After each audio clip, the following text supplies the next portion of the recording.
અને ખૂબ જ આનંદની વાત છે, મારે રાધનપુર, હાતલપુર ને સમી તાલુકાના આ મોવડીઓ બેઠા છે, આગેવાનો બેઠા છે, યુવાનો બેઠા છે, અને બધા એક જ વાત કરીએ કે ભાઈ આપણે શિક્ષણમાં કંઈક કરવું જોઈએ, શિક્ષણમાં કંઈક કરવું જોઈએ.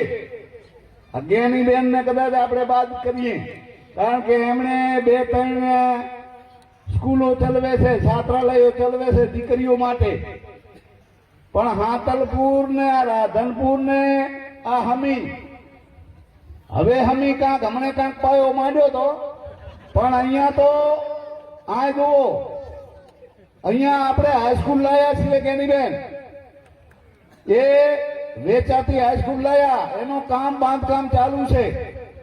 આ 200 દીકરીઓ રેવિયા કન્યા હોસ્ટેલ છે, 200 દીકરીઓ. પણ ઠાકોર સમાજને હજુ આ કઈ મનમાં દેખાતો નથી. મહેરબાની કરીને આ બધાએ કીધું કે વ્યસન મેલી દો, ફેશન છોડી દો અને શિક્ષણને અપનાવો. આ ઉપર કામ બાકી પડ્યું. આ 70 લાખની હાઈસ્કૂલ બનાવવાની છે. કેમ કે દીકરા ને દીકરીઓ બારે ભણવાના જાય.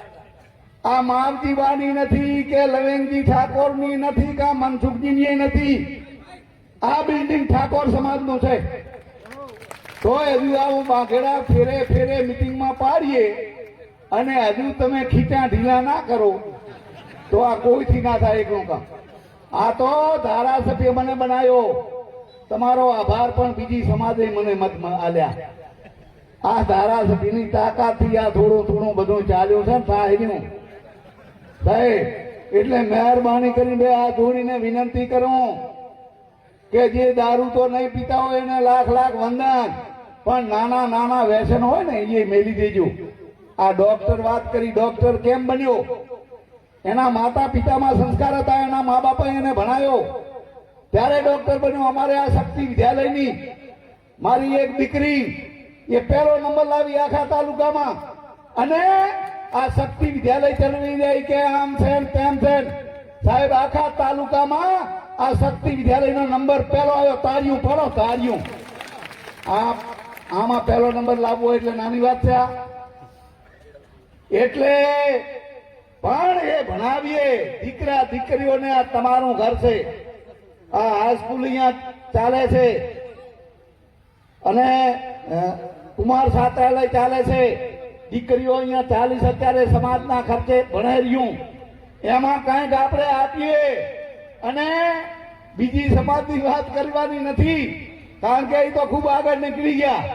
હમણે આ દિનેશજી ઠાકોર સાહેબ કહેતા હતા કે આપણે પાછળ નથી. હું તો કહું હા પાછળ છીએ. હું માતાજીના બેની બેન ગાંધીનગર જોયું મેં તો, કોઈ કે IAS કે કલેક્ટર કે આ કોઈ ઠાકોર નહીં સાહેબ, કોઈ મેં ગાંધીનગરમાં જોઉં.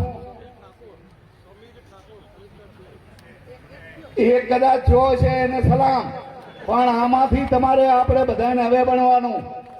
જો ભણશું તો ભણશું, નકે કાંઈ ભણ્યા વગરનો મેળ પડવાનો નથી. એટલે આજે આ કન્યા છાત્રાલયમાં આંટો મારજો, ઓલું બાંધકામ થાય રહ્યું અહીંયા આંટો મારજો ને ઓલું કુમાર છાત્રાલય છોકરા 100 ભણે, તમારા છોકરા ભણાઈ રહ્યા, અહીંયા આંટો મારજો. આવી વ્યવસ્થા કરી છે. આ કાયમના માટે જળવાઈ રહે અને આગળ વધે. મહેરબાની કરીને બધા એમણે એકતાની વાત કરી ખૂબ. અલ્પેશજી ઠાકોર સાહેબ હું સાંભળતો હતો કે આ એકતા હોવી જોઈએ, રાજકારણ નહીં, પણ રાજકારણ ના હોવું જોઈએ. બરાબર, જયારે શિક્ષણની વાત હોય, શિક્ષણના મંદિરમાં આવીએ ત્યારે જૂતાને બહાર મૂકીએ, એવી રીતે રાજકારણને પણ બહાર મૂકીએ અને સમાજની એકતા અને સમાજને આપણે દીકરા દીકરીઓને ભણાવીએ. ભલામણા આવડો ઠાકોર સમાજ પહાડ જેવો સમાજ ધારે એ કરી લાગે, પણ કોઈનામાં ઈર્ષા કાઢી નાખજો. ઓલા ખાઈ ગયા, આમ કરી ગયા, ક્યાં ખાઈ ગયા? મારા બાપના બસ ખાઈ ગયા. શું ખાઈ ગયા? પૈસા ભલા થો ભલા. અને જે ખાય ને એનો દીકરાનો જળામૂળથી જાય. હવે માનશો? મહેરબાની કરીને